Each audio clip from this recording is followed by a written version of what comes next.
오늘 우리에게 주시는 하나님의 말씀은 사도행전 11장 1절부터 18절까지 말씀입니다. 유대에 있는 사도들과 형제들이 이방인들도 하나님의 말씀을 받았다 함을 들었더니 베드로가 예루살렘에 올라갔을 때에 할례자들이 비난하여 이르되 내가 무할례자의 집에 들어가 함께 먹었다 하니 베드로가 그들에게 이 일을 차례로 설명하여 이르되 내가 요빠시에서 기도할 때에 황홀한 중에 환상을 보니 큰 보자기 같은 그릇이 내 귀에 매어 하늘로부터 내리어 내 앞에까지 드리워지거늘 이것을 주목하여 보니 땅에 네 발 가진 것과 들짐승과 기는 것과 공중에 나는 것들이 보이더라. 또 들으니 소리가 있어 내게 이르되 베드로야 일어나 잡아 먹으라 하거늘 내가 이르되 주님 그럴 수 없나이다. 속되거나 깨끗하지 아니한 것은 결코 내 입에 들어간 일이 없나이다 하니 또 하늘로부터 두 번째 소리 있어 내게 이르되 하나님이 깨끗하게 하신 것을 내가 속되다고 하지 말라 하더라.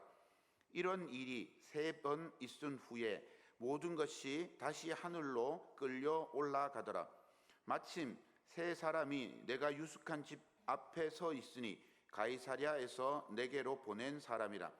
성령이 내게 명하사 아무 의심 말고 함께 가라 하시매 이 6 형제도 나와 함께 가서 그 사람의 집에 들어가니 그가 우리에게 말하기를 천사가 내 집에 서서 말하되 내가 사람을 요빠에 보내어 베드로라 하는 시몬을 청하라. 그가 너와 내 온 집이 구원받을 말씀을 내게 이르리라 함을 보았다 하거늘 내가 말을 시작할 때에 성령이 그들에게 임하시기를 처음 우리에게 하신 것과 같이 하는지라. 내가 주의 말씀에 요한은 물로 세례를 베풀었으나 너희는 성령으로 세례를 받으리라 하신 것이 생각났노라. 그런즉 하나님이 우리가 주 예수 그리스도를 믿을 때에 주신 것과 같은 선물을 그들에게도 주셨으니 내가 누구이기에 하나님을 능히 맡겠느냐 하더라. 그들이 이 말을 듣고 잠잠하여 하나님께 영광을 돌려 이르되 그러면 하나님께서 이방인에게도 생명 얻는 회개를 주셨도다 하니라. 아멘. 부활절 5번째 주일입니다. 하나님의 자비와 평화가 여러분들에게 임하기를 소망합니다. 하나님 참 좋은 분이십니다. 예수님을 이 땅에 보내주시고 우리를 구원해 주시고 우리가 하나님의 자녀로 살아갈 수 있도록 지키시고 보호해 주십니다. 하나님께서 우리에게 평화를 선물로 주셨습니다. 예수님이 이 땅에 오신 목적도 평화를 위해서 이 땅에 오셨습니다. 누가복음 1장 79절 말씀입니다. 어둠과 죽음의 그늘에 앉은 자에게 비치고 우리 발을 평강의 길로 인도하시리로다 하니라. 아멘. 우리 주님께서 이 땅에 오셔서 우리에게 빛이 되셨습니다. 우리에게 평강의 길을 보여주시고 그 길로 인도해 주셨습니다. 부활하신 주님께서 제자들을 만나시고 처음으로 하신 말씀도 너희에게 평강이 있을지어다 입니다. 하나님께서 그토록 원하시고 예수님께서 목숨과 바꾸신 평화가 우리 안에 임하면 참 좋겠습니다. 그런데 현실이 그렇지 않습니다. 평화를 가로막는 담이 너무도 많습니다. 나라와 나라 사이에 담이 있고 사회와 사회 사이에도 담이 있으며 집단과 집단 사이에도 벽이 존재합니다. 개인과 개인 사이에도 장벽이 있습니다. 장벽을 넘어서지 않으면 참된 평화를 누릴 수 없습니다. 요즘 전쟁 소식이 굉장히 많이 들립니다.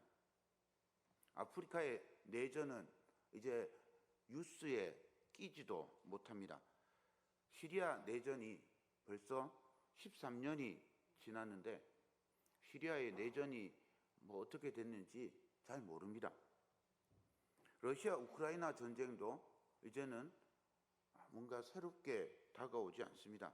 최근에 뉴스로 많이 보도되는 소식은 이스라엘과 이란의 미사일 소식입니다. 이 세상은 참 평화가 없습니다. 평화를 이룰 수 있는 곳을 아무리 찾아봐도 보이지 않습니다. 그런데 힘이 없으면 그 평화가 더더욱 멀리 있을 것 같습니다. 어떻게 해야 할까요? 어떻게 해야 참 평화를 이룰 수 있을까요? 예수님은 무엇라고 말씀하실까요? 예수님은 우리에게 전혀 다른 길, 전혀 새로운 길을 가르쳐 주십니다. 세상의 원리와 전혀 다른 원리를 가르쳐 주셨습니다. 예수님께서 평화를 이루는 그 핵심으로 십자가를 우리에게 가르쳐 주셨습니다. 예수님께서 이렇게 말씀하시는 거죠. 내가 십자가를 짐으로 너희의 모든 죄를 없애 주었고 너희에게 평화를 주었다. 그러므로 너희도 서로 십자가를 짐으로 평화를 이루라. 그것이 너희 안에 일어날 하나님의 나라다. 우리 주님이 이렇게 말씀하시지만 실제로 우리 삶에 평화를 이루기는 참 요원해 보입니다. 평화만 그런 게 아닙니다. 복음 전파도 힘이나 권력으로 이루어지는 게 아닌데 오직 성령의 함께함으로, 성령의 임재로 권력이나 힘과 무관하게 하나님의 나라가 선포되고 복음이 전파되고 평화가 이루어지는데, 그 복음이 전파되고 사람들 사이에 벽이 허물어지고 집단과 집단 사이에 경계가 무너지고 참 평화를 이루게 되는 그 방법을 우리가 찾기가 어렵습니다. 오늘 성경이 그 작은 단초를 우리에게 보여주고 있습니다. 벽을 허물고 담을 넘어서 하나님의 평화, 하나님의 일을 발견하고 우리 삶에 놓인 벽을 뛰어넘는 은혜가 오늘 말씀 속에 들어 있습니다. 오늘 말씀을 함께 나누면서 그 하나님이 주시는 평화를 우리가 한번 찾아보았으면 좋겠습니다. 오늘 말씀은 초대교회 역사에서 아주 중요한 장면입니다. 문제의 모든 핵심은 이 1절부터 3절에 있습니다. 유대에 있는 사도들과 형제들이 이방인들도 하나님의 말씀을 받았다 함을 들었더니 베드로가 예루살렘에 올라갔을 때에 할례자들이 비난하여 이르되 내가 무할례자의 집에 들어가 함께 먹었다 하니, 이방인이 하나님의 말씀을 들었다. 이방인이 하나님의 말씀을 들었다. 이방인이 복음을 받았다. 이방인에게 복음이 전파되었고 성령님이 임하셨다라고 하는 말씀을 들었습니다. 이 말씀의 핵심은 이방인에게 복음이 전파되었다라고 하는 사실입니다. 그러니 기뻐하고 감사하자라는 말입니다. 이게 핵심이죠. 특별히 여기서 말하는 이방인은 유대교로 개종하지 않은 이방인입니다. 다른 말로 하면 할례를 받지 않은 사람이라는 뜻이죠. 굉장히 놀라운 일입니다. 하나님도 제대로 모르고 율법이 뭔지도 모르는 사람이 하나님을 믿겠다고 하면서 베드로를 청하고 하나님의 말씀을 듣고 믿음을 가지고 세례를 받게 되었습니다. 성령께서 역사하시는 이런 놀라운 사건이 일어나게 됩니다. 우리는 그렇게 생각할 수 있어요. 이게 무슨 놀라운 일입니까? 초대교회 역사에서 이게 뭐 그렇게 대단한 일입니까? 의문을 가질 수도 있습니다.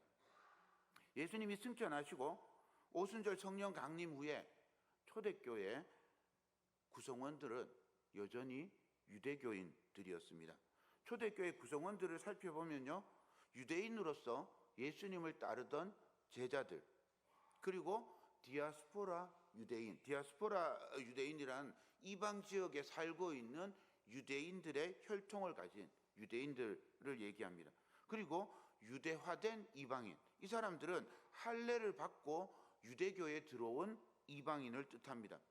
그러니 유대교 안에서 예수님을 믿고 복음을 받은 그런 사람들이 교회를 이루고 있다는 말입니다. 그러니 위에서 언급하고 있는 사람들은 모두 유대인입니다. 할례를 받고 유대인이 된 이방인, 그 이방인까지 포함한 모든 큰 의미에서 유대인들이 예수님을 믿고 그 교회를 이루고 있는 겁니다. 어떤 방법으로든 유대인이 되어야 예수를 믿을 수 있다라고 그렇게 말하고 있는 거죠. 이 말은 다른 말로 바꾸면 구원은 유대인에게만 있다라고 말하고 있는 것과 같습니다. 이에 반해서 오늘 이 10장과 11장에 있는 이 사건은 예수님만이 우리를 구원할 수 있다라고 하는 사실을 가르쳐주고 있습니다. 유대인이 먼저냐, 예수 믿음이 먼저냐라고 하는 사실이죠. 하나님은 유대인의 하나님이시고, 예수님은 유대인의 예수님이시고, 성령님은 유대인의 성령님이어야 한다고 초대교회 성도들이 그렇게 믿었던 거죠. 그런데 지금 이 사도행전 10장, 11장에서는 유대인의 하나님, 유대인의 예수님, 유대인의 성령님이 아니라 온 세상의 하나님, 온 세상의 예수님, 온 세상의 성령님이시니 예수님을 통해서 우리가 구원받고 하나님께 나아갈 수 있다라고 하는 선언인 거죠. 이제 모든 사람들이 예수 이름만으로 구원받을 수 있게 되는 사건이 이 10장과 11장을 통해서 우리에게 오는 겁니다. 초대교회 성도들의 생각과 성령님의 역사가 어떻게 다른지 한번 살펴보도록 하겠습니다. 사도행전 2장에 가면 성령 강림 사건이 일어납니다. 성령께서 임재하시고 각 나라의 방언으로 복음을 전합니다. 그런데 그 각 나라의 방언으로 복음을 전하지만 그때 그 복음을 들었던 사람들이 누군가 하면 유대인이고요, 디아스포라 유대인들이었습니다. 그들이 복음을 들은 거죠. 이방인들이 복음을 들은 게 아닙니다. 사도행전 6장으로 가면 디아스포라 유대인 과부들이 매일 구제에 빠지는 일이 생깁니다. 그래서 매일 구제에 이 연약한 이들이 빠지지 않도록 7 집사를 세웁니다. 그리고 이 7 집사들이 하는 일들은 구제의 일입니다. 사도들은 기도와 말씀 사역에 전념할 수 있도록 7 집사를 세워서 구제와 접대하는 일을 하도록 그렇게 시켰습니다. 그런데 처음으로 스데반이 자기 사역의 경계를 넘어갑니다. 구제하는 일을 해라 이렇게 맡겼는데 구제하는 일을 하는 게 아니라 스데반이 자기 사역의 경계를 넘어서 복음을 전하는 거예요. 사도행전 6장 8절과 10절입니다. 스데반이 은혜와 권능이 충만하여 큰 기사와 표적을 민간에 행하니 스데반이 지혜와 성령으로 말함을 그들이 능히 당하지 못하여. 성령께서 구제의 일을 해야 되는 스데반을 사용해서 복음을 전하도록 하셨습니다. 성령께서 인도하심을 따라서 첫 순교자가 됩니다. 스데반의 순교는 그걸로 끝나지 않습니다. 예루살렘 안에 있는 유대인 그리스도인 교회에게 큰 박해가 일어나게 합니다. 결국 사도를 제외하고 모두가 다른 유대 지방으로 사마리아로 흩어지게 되죠. 그리고 그 흩어진 그리스도인들이 성도들이 박해의 시기에 온 천하에 복음을 전하게 됩니다. 이때 이 복음을 전하던 사람들 중에 한 명이 빌립이라고 하는 집사입니다. 이 빌립 집사가 또 경계를 넘어갑니다. 구제하고 성도를 돌보는 사역을 해야 되는데 이제 예루살렘에서 바깥으로 나가니까 구제할 일이 없잖아요. 그래서 그때부터 성령의 인도하심을 따라서 복음을 전파하기 시작을 합니다. 예루살렘에서 북쪽으로 올라가서 사마리아 지역에 복음을 전합니다. 놀랍게도 빌립이 복음을 전할 때 사마리아 사람들이 예수님을 믿고 세례를 받습니다. 이 소식을 전해 듣고 베드로와 요한이 사마리아 지역으로 갑니다. 그리고 사마리아에서 예수 믿겠다고 했던 사람들한테 안수를 하니 거기에 성령이 임하는 거예요. 사마리아 사람들에게 성령이 임하게 되었습니다. 유대인들의 입장에서 이 사마리아 사람들은 짐승 같은 사람들입니다. 개처럼 취급받던 그런 사람들이에요. 그런데 그 개처럼 취급받던 사람들에게 성령님이 임하고 하나님의 은혜가 임하게 되는 거죠. 사실 그런데 이 사마리아 사람들은 정통 유대인은 아니지만 유대인과 이방인의 혼혈이고 자신들은 유대인의 피를 이어받았다고 생각하는 그런 사람들입니다. 그래서 이 사람들은 스스로 할례를 받고 하나님께 제사를 지내고 율법을 지킵니다. 자기들 성경도 가지고 있어요. 유대인들만 성경이 있었던 게 아니고 이 사마리아 사람들도 성경이 있어요. 그렇게 자기가 스스로 유대인이라고 그렇게 생각했던 사람들이 빌립의 사역이 또 확장되어 갑니다. 성령의 인도하심을 따라서 남쪽으로, 사마리아 지역에서 남쪽으로 내려갑니다. 가사라고 하는 옛날의 블레셋 지역의 도시로 내려가는데, 거기에서 내려가다가 에티오피아 여왕 간다게의 국고를 맡은 내시를 만납니다. 이 사람은 아마도 유대인 절기를 지키려고 예루살렘에 왔다가 돌아가는 그런 사람입니다. 유대인화된 이방인이었을 겁니다. 그에게 빌립이 복음을 전하고 세례를 베풉니다.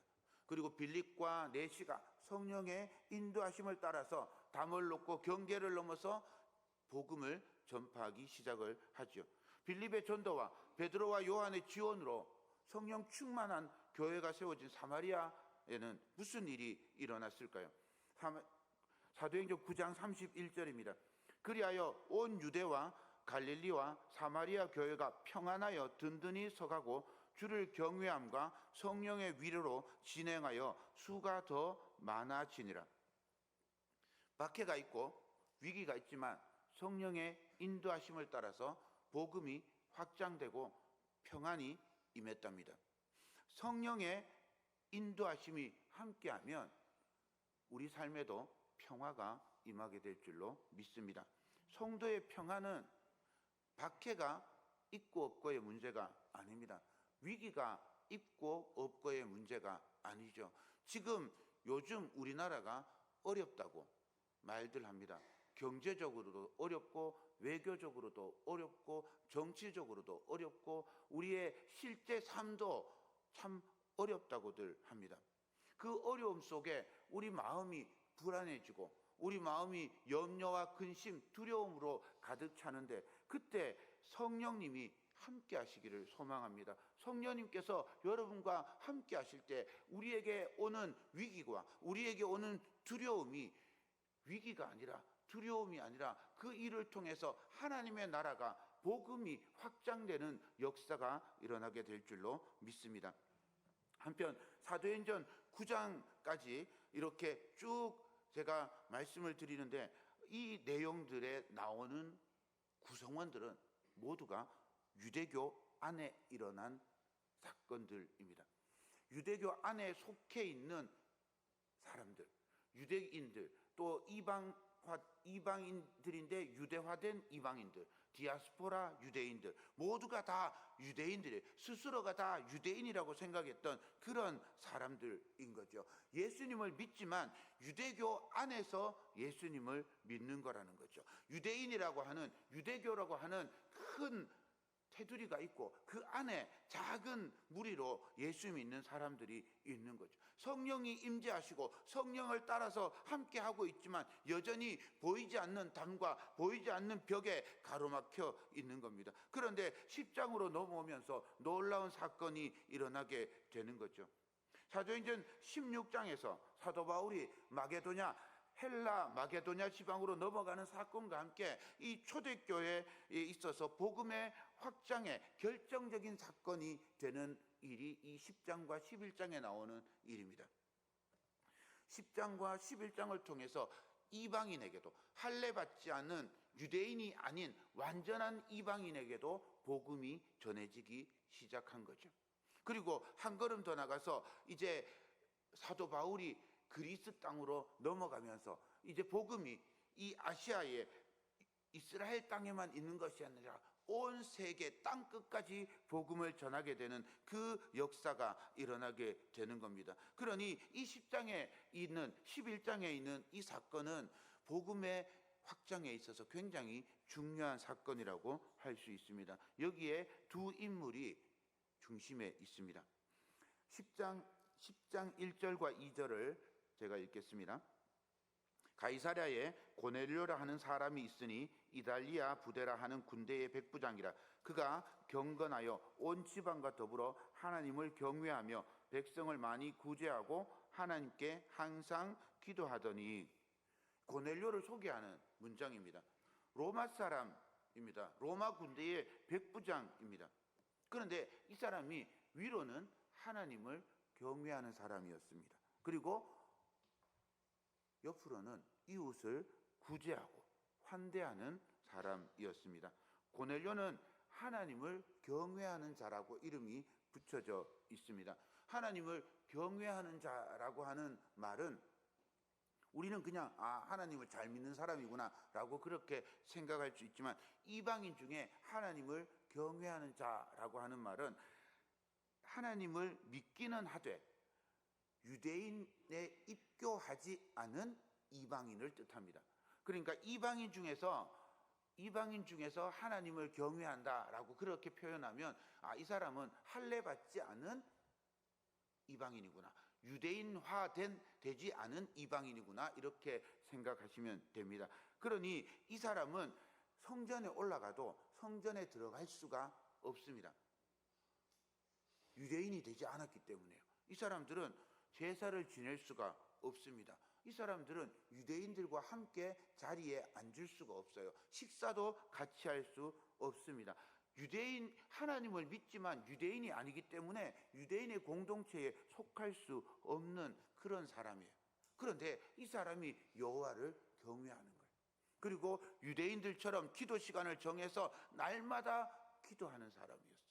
그래서 이 사람을 경건한 사람이라고 그렇게 부릅니다. 그날도 유대인의 기도 시간에 따라 오후 3시에 기도하는 중에 환상을 보게 됩니다. 하나님의 사자가 고넬료에게 임하여 말씀합니다. 4절과 5절입니다. 고넬료가 주목하여 보고 두려워하여 이르되 주여 무슨 일이니까? 천사가 이르되 내 기도와 구제가 하나님 앞에 상달되어 기억하신 바 되었으니 내가 지금 사람들을 요바에 보내어 베드로라 하는 시몬을 청하라. 고넬료는 기도하는 중에 하나님의 사자를 만났습니다. 기도하는 중에 하나님의 음성을 듣게 되었습니다. 기도하는 중에 하나님의 사자를 만나니 망설임 없이 요바로 사람을 보내게 됩니다. 이 가이사랴에서 요바까지 거리가 53km 정도 된답니다.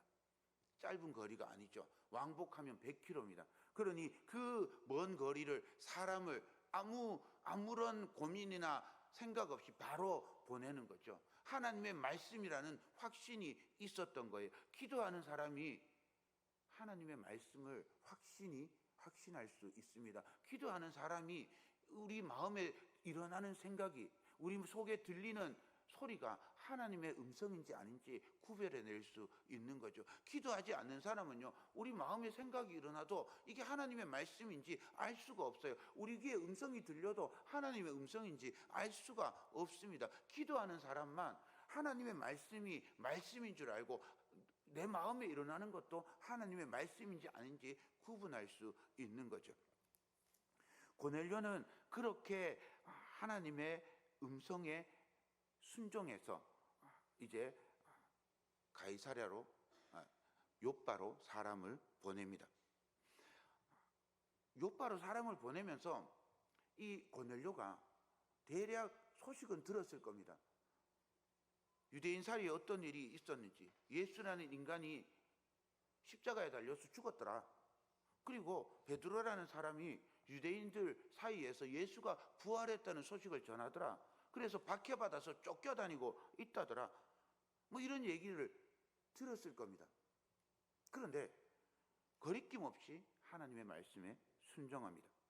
한편 베드로는 다음날 낮 정오의 기도 시간에 또 환상을 봅니다. 하늘에서 보자기가 내려오는데 그 보자기에 부정한 짐승들이 가득한 거예요. 그리고 하늘에서 소리가 들리기를 그 부정한 것들을 잡아먹으라고 그렇게 명령을 합니다.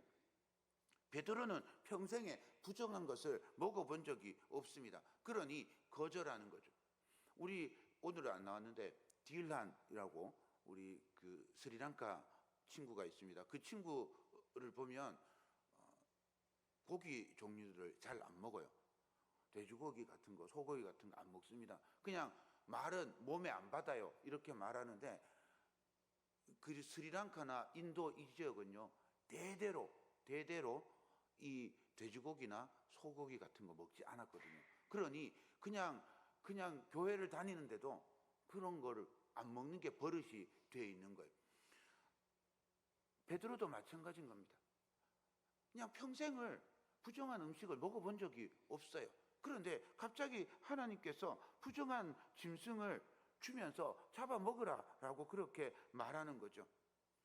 10장 15절입니다. 두 번째 소리가 있으되 하나님께서 깨끗하게 하신 것을 내가 속되다 하지 말라 하더라.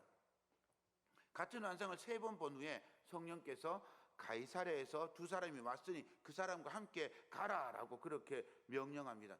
이때 베드로가 일어나서 이 사람들을 따라갑니다. 베드로의 이 결정이 얼마나 힘들었을까 생각해 봅니다. 이게 뭐 힘들어요? 성령님이 말씀하시니 따라가면 되지요 라고 생각할 수 있습니다. 그런데 여러분 한번 생각해 보세요. 평생 주일 성수하고 계신 장로님들 보고 주일날 교회 나오지 말아라 이러면 장로님들 마음이 어떻겠어요? 우리 코로나 때 다 경험해 보셨잖아요. 주일날 교회 나오지 마세요. 주일날 교회 성도들이 교회에 없는데요. 제가 대전 제일교회 사역할 때 거기 천석입니다. 12명이 앉아서 예배를 드리는데 제가 인도를 하게 됐어요. 서 있는데요, 저절로 눈물이 납니다. 못 나오는 거예요. 교회 나올 수 없는 거예요. 나오고 싶은데 못 나오는 거예요. 그게 얼마나 힘든 일인. 권사님들이 평생 주님과 함께 동행하고 사시던 권사님들한테 술 먹어라, 소주를 막 준다고 생각해 보세요. 권사님들이 그거 받아 먹을 수 있겠습니까? 못 먹잖아요. 먹을 수 없어요.